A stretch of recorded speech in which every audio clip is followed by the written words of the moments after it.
बिस्मिल्लाहिर्रहमानिर्रहीम, अस्सलाम वालेकुम वरहमतुल्लाहि वबरकातुहू। अल्लाहुम्मा सल्लि अला मुहम्मद व आलि मुहम्मद, रब्बि इश्रह ली सदरी वयस्सिर ली अमरी वहलुल उक़दतम मिन लिसानी यफ़क़हू क़ौली, आमीन। ख़वातीन व हज़रात, आप देख रहे कुतुब ऑनलाइन और मैं हूँ बिलाल कुतुब। और अगर किसी चीज़ का मोटिव ना पता हो तो उस चीज़ के अंदर आपकी डिटर्मिनेशन कम हो जाती है। ये एक बड़ा ही इंसानी क्या कहना चाहिए, साइकोलॉजिकल एक इशू है कि यू मस्ट नो कि इसका हासिल क्या होगा, वरना आप मशीन की तरह नहीं चल सकते। टू एन एक्सटेंट कि जो ये आर्टिफिशियल इंटेलिजेंस हमने ईजाद किया है, इसको भी पता होता है कि मैंने अल्टीमेट कैलकुलेशन के अंदर क्या करना है। मिसाल के तौर पे अगर आप इस बात को यूँ समझाने के लिए आपको कह रहा हूँ, कैलकुलस ईजाद किया, और कैलकुलस ईजाद किसने किया? सारी दुनिया इस्तेमाल करती है सिवाय मुसलमानों ने, और वो अल-किंदी ने ईजाद किया, वो मुसलमान था। अब उसने ईजाद जब किया और पैंडेमिक आया जब 20 में, सबसे ज़्यादा इसको इस्तेमाल किया वेस्ट ने और आर्टिफिशियल इंटेलिजेंस में, ताकि प्रेडिक्शन की जा सके कि इसके साथ होना क्या है, आइंदा आने वाली प्रेडिक्शन क्या है।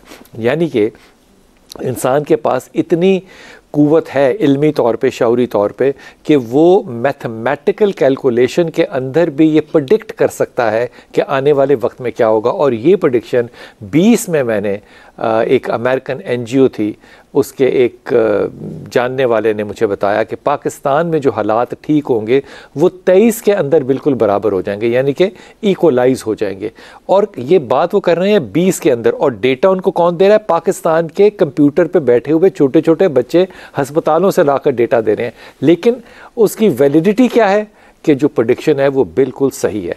अब इस पे अल्लाह ताला ने भी ना एक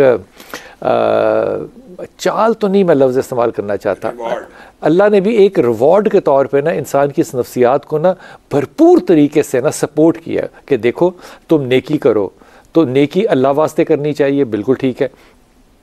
लेकिन अल्लाह कहता है अगर तुम नेकी करोगे ना तो मैं तुम्हें इसका एक रिवॉर्ड दूंगा, और वो रिवॉर्ड जो होगा वो मेरी रहमत भी होगा, मेरी बरकत भी होगा, और अल्टीमेट सिनेरियो में वो जन्नत होगा। अब जन्नत का ताल्लुक इस दुनिया से नहीं है। हाँ, ये भी कह सकते हैं कि ये जन्नत दुनिया में ही आपको मिल जाती है, लेकिन अल्लाह का जो इससे मुराद है वो बादज़ मौत है। यानी कि अब इसमें ये जो फ़लसफ़ा है ये हम डिस्कस बिल्कुल नहीं करेंगे कि अल्लाह ने इस ज़िंदगी और अगली ज़िंदगी की जो मुंतकिली है, जिसको आप इंतकाल कहते हैं, अल्लाह ने इसमें कोई बहुत बड़ा फ़र्क नहीं किया। अमाल की बेस पे ये कॉन्टीन्यूएशन जारी है, और अगर अमाल अच्छे हैं तो आपकी बाकायदा जो प्रमोशन है पहले ग्रेड से लेके 22वें ग्रेड तक वो होती चली जा रही है। अब आज सिर्फ बात ये करेंगे अपने उलमा कराम से कि हुजूर अक़दस, जन्नत बुनियादी तौर पे है क्या चीज़, मौजूद है या तख़य्युल है? हो सकता है तख़य्युल ख्वाब के अंदर सब रह रहे हो। अगर मौजूद है तो जो नेमतें हैं जन्नत की, ये क्या होंगी? क्या वहाँ हमें होश होगा? क्या हमें वहाँ माजी याद होगा? क्या हमें अपनी बुराइयाँ, हमारी कोताहियाँ हमें वहाँ पे याद आएंगी? क्या वहाँ पे हमें लोग, अपनी औलाद, अपने बच्चे याद आएंगे? क्या वहाँ झगड़े होंगे? क्या वहाँ हमारे अंदर हसद होगा? क्या भूख लगेगी? अगर लगेगी तो जो वसाइल होंगे भूख के साथ के, वो कहाँ होंगे, कैसे होंगे? ये गुफ्तगू होगी जनाब इंतहाई मोहतरम शफाअत रसूल भाई, अस्सलाम वालेकुम। वालेकुम सलाम। खैरियत से आप? अल्हम्दुलिल्लाह। ये जो जन्नत है, जब कहते हैं तैयार की जा चुकी है, क्या मैं इससे ये समझूं कि जिस तरह दुनिया तैयार की अल्लाह ने, पहले ये सारा पानी था, फिर इसके अंदर खुश्की भी आई, फिर इसमें हज़रत आदम अलैहिस्सलाम भी आए, फरिश्ते भी भेजे उन्होंने, जो पूरी तैयार की हुई है ना, क्या जन्नत भी इसी तरह की एक फ़िज़िकल चीज़ होगी जिसमें मैं और आप बैठ के हैंड शेक कर सकेंगे? बिस्मिल्लाहिर्रहमानिर्रहीम। बिल्कुल ऐसे ही होगा जिस तरह आपने, ऐसे भी है जिस तरह आपने फरमाया, लेकिन जन्नत के दो मानी हैं। अच्छा, जन्नत एक माहौल को भी कहते हैं, ठीक, और एक मकान को भी कहते हैं। मकान को भी और माहौल को भी कहते हैं। मसलन कुरान पाक में अल्लाह ताला ने इरशाद फरमाया कि हम बुरे आमाल की सज़ा देंगे उसके बदले में, और अच्छे आमाल की जज़ा जो है वो अच्छी देंगे। फमय्यामल मिस्काल ज़र्रतिन खैरन यरा वमय्यामल मिस्काल शर्रन यरा। अब हमें इस बात का तयन करना है कि हमारे आमाल की सज़ा और जज़ा ये कहाँ से शुरू होती है। ठीक, कुरानी फ़लसफ़े के मुताबिक अल्लाह ताला उसकी सज़ा और जज़ा दुनिया से ही शुरू कर देता है। ठीक है, वो जज़ा सज़ा को मैं उस पर नहीं, मैं जन्नत पर आ रहा हूँ। अच्छा, वो कर देता है अल्लाह ताला शुरू। अब ये अलग बात है कि क्योंकि कुरान पाक में दो लफ्ज़ हैं, एक ऊला और एक आखिरा, ठीक। ऊला का मतलब ये है कि इस प्रेजेंट टाइम में जो आप एक्ट कर रहे हैं उसका रिएक्शन इसके बाद वाले लम्हे में आए, इसके बाद वाले लम्हे में। वो कब आता है ये अल्लाह, बाद वाला लम्हा किसी को नहीं पता, किसी को नहीं पता कब, मौत से पहले आएगा, मौत से पहले भी आ सकता है, मौत के बाद भी आ सकता है।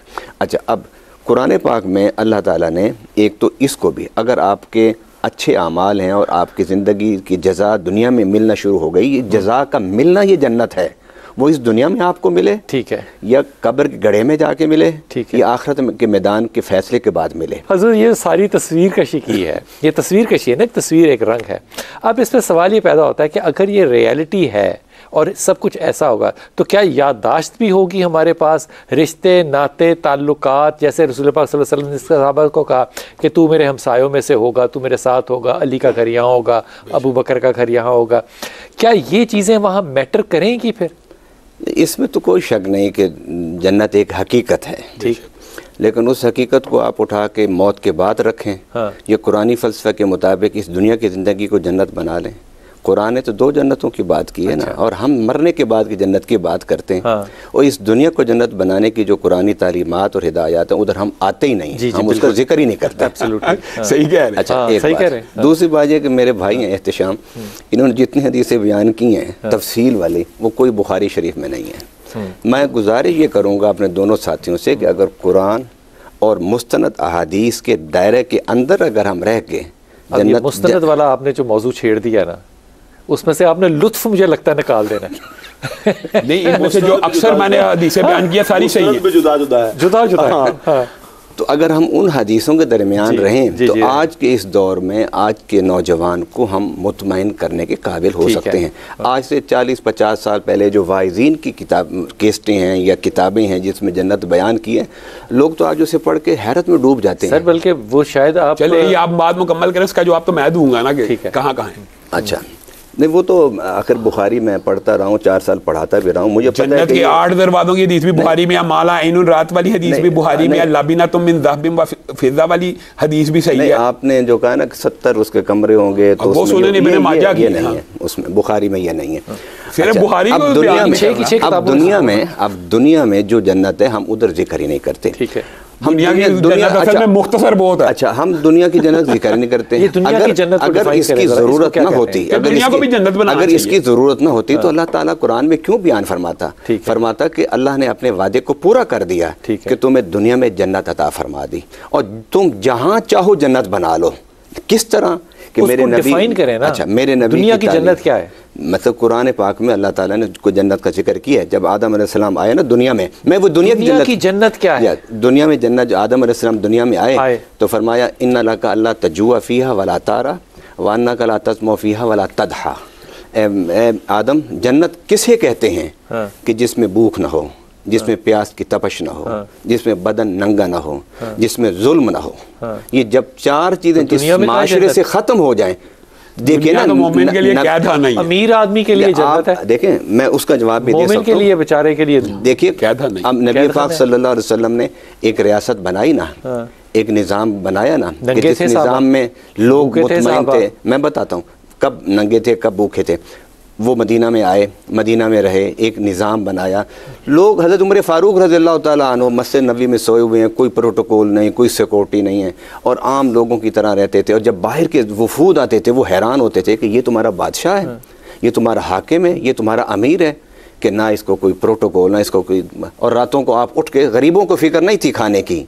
हज़रत उमर फ़ारूक कंधे पर बोरियां लाद के जाते थे और गरीबों को जाके रोटियां पका के देते थे। तो हम अगर देखिए, कुरान ने उसे जन्नत कहा है हज़रत, जब कुरान अमल भी करार दिया है, जब उसे हम भी करार दिया, मैं उसकी वजाहत कर, इसका मतलब जन्नत ये है कि जो हाकिम वक्त है वो बोरियां उठा के आपके घर में, जन्नत वो है, जन्नत ये है कि जिसमें अल्लाह ताला मेरे लिए है या हाकिम के लिए है? फिर मेरे लिए भी जन्नत है कि जब खाने वाले को फिक्र नहीं है, जब खाने वाले को फिक्र नहीं है, खिलाने वाले को फिक्र है। जिसके जब उस औरत ने कहा जन्नत फिर किसकी हुई है, खाने वाले की कि खिलाने वाले की? हजरत ज़ैनुल आबिदीन के जिस्म पे बोरियों के निशान थे जब उनको गुस्ल दिया गया। अब जन्नत उसके लिए जिनके घर वो बोरियां लेकर जाते थे, या उसके लिए जो रातों को छुप छुप के बोरियां लेकर जाता था? देखिए बात तो ये है ना कि जब एक बंदा छुप छुप के बोरियां, ये दारुल अमल है दुनिया। आप उनसे फिर पूछ लें, मैं चुप हो जाता हूँ। नहीं नहीं, ये आपके साथ मदद के तौर पे साथ जुमले दे रहे हैं। शुक्रिया, मैं दोनों के शुक्रगुजार हूँ। अच्छा देखिए, मैं एक सख्त काम करता हूँ लेकिन मुझे उसमें इत्मीनान कल्ब नसीब होता है कि अल्लाह की रज़ा में समझ के कर रहा हूँ, मेरे लिए वो मुशक्क़त भी जन्नत है वो। अगर अमीरुल मोमिनीन सैयदना उमर फारूक रज़ी अल्लाह तआला जाते थे तो वो अगर ये काम कर रहे होते थे तो इस काम में भी अल्लाह की रज़ा पेश नज़र थी। तो मोमिन होना जन्नत है। हाँ जी, सबसे देखिए मैं आपको एक हदीस सुनाता हूँ कि कुछ लोग मेरे आका सल्लल्लाहु अलैहि वसल्लम फरमाते हैं जो जन्नत में नहीं जाएंगे। अल्लाह पूछेगा तुम जन्नत में क्यों नहीं जाते? तो वो कहेंगे अल्लाह हमने इबादत, रियाजत, मुजाहदा, मुशक्कत जो दुनिया में उठाई थी वो इस जन्नत के लिए नहीं उठाई थी हमने। क्यों? हमने तो सिर्फ तेरे दीदार के लिए उठाई थी, और हमने सुना तेरा दीदार जन्नत में नहीं होगा हमें।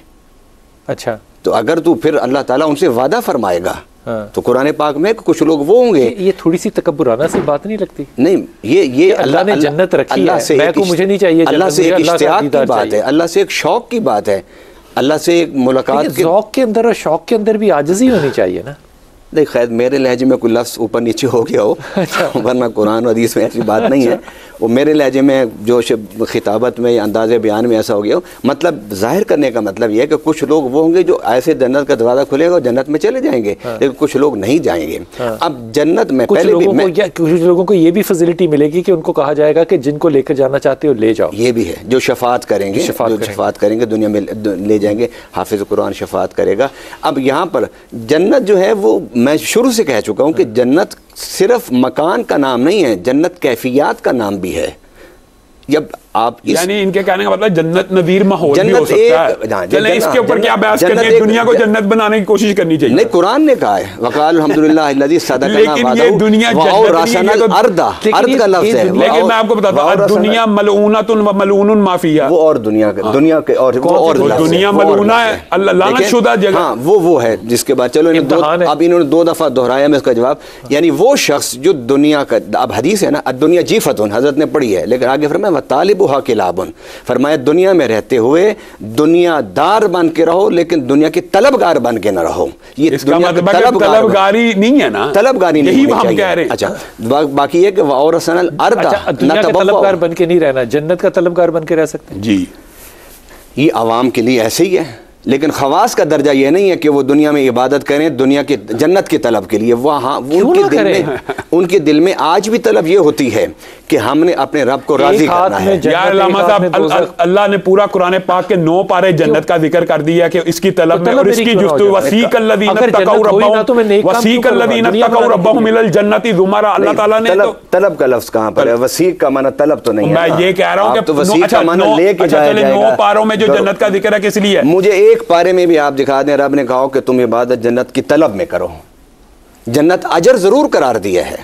आप मुझे बुलाते हैं, मेरे लिए मुआवजा मुकर्रर कर देते हैं, ठीक है, लेकिन मैं जब यहाँ आता हूँ तो मैं किसी मुआवजे की खातिर नहीं आता। मैं मुआवजा मुकर्रर कर देना और बात होती है। काब और जज़ा और सदा का पहली सूरत से जिक्र। ये बिल्कुल ऐसी बात है कि आप जो चाहें दे दें।